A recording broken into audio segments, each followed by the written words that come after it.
I don't think it will. No, I don't see it. First of all, I think Hurd will move up. You might see Hurd fight Charlo, the big Charlo. I don't know. You never know what Haymon's going to do. He does things that are against regular boxing logic, and half the time he ends up with a pile of shit. But what can I say? That's not him. Yeah. You've dealt with a lot with. I know you dealt with a lot of people in boxing, and I asked you the first time I interviewed you. I asked you, have you ever met Al Haymon? You said yes. So I wanted to ask you, do you have any Al Haymon stories?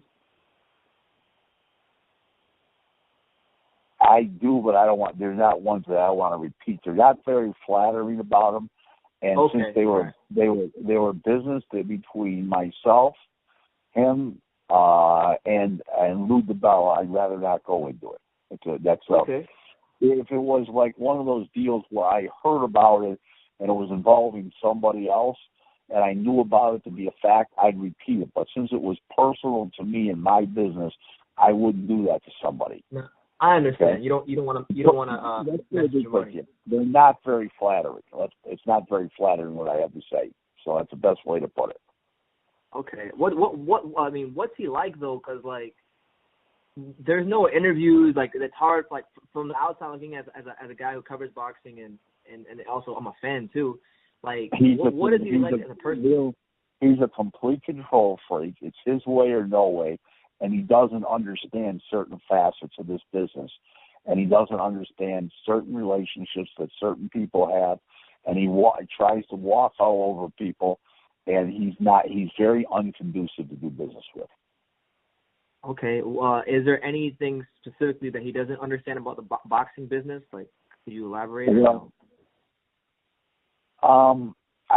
may now understand it, but I had an incident years ago when he was handling Vernon Forrest, when I brokered the deal that brought Vernon Forrest to Lou DiBella, and it was that introduction brought Haymon to DiBella to become friends over the years.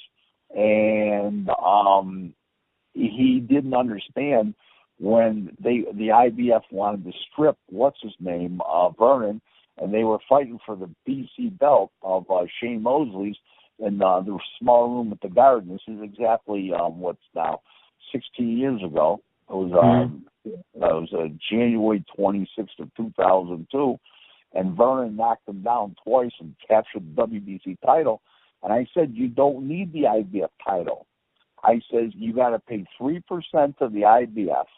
I says, for starters, you got to pay all them fees, not only the sanction fees, but the officials and the insurance and the this and everything the IBF requires.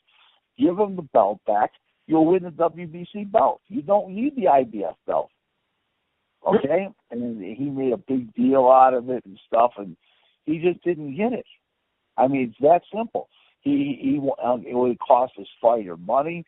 Who needed the aggravation to deal with the IBF? You're fighting for the BC belt anyways.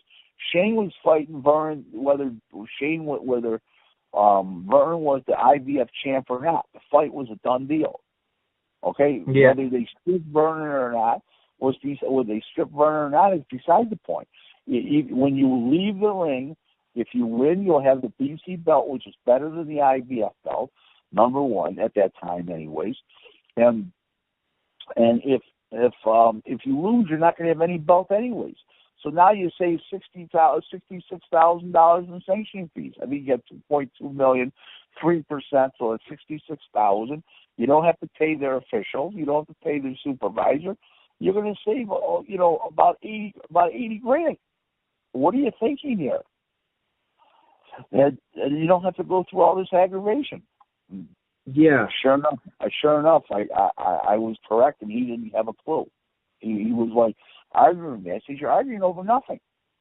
You're arguing over nothing, zero, because it makes no sense what you want to do." Okay.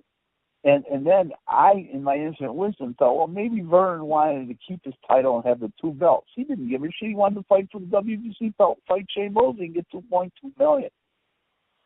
So it was all bullshit, and it was all his, in his mind, the power move, and Oh, yeah, focus, pocus, malocus, being a control freak and being in control.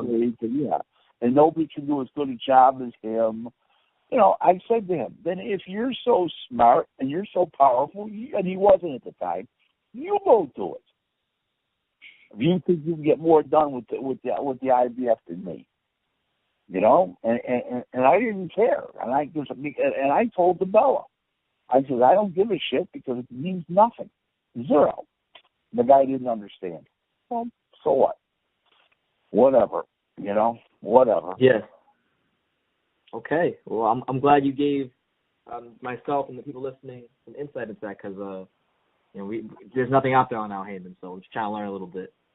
Well, so many people think Sam Watson's Al Haymon. It's hysterical. I mean, I'm not gonna lie. Like 5 or 6 years ago, I thought that for a little bit myself.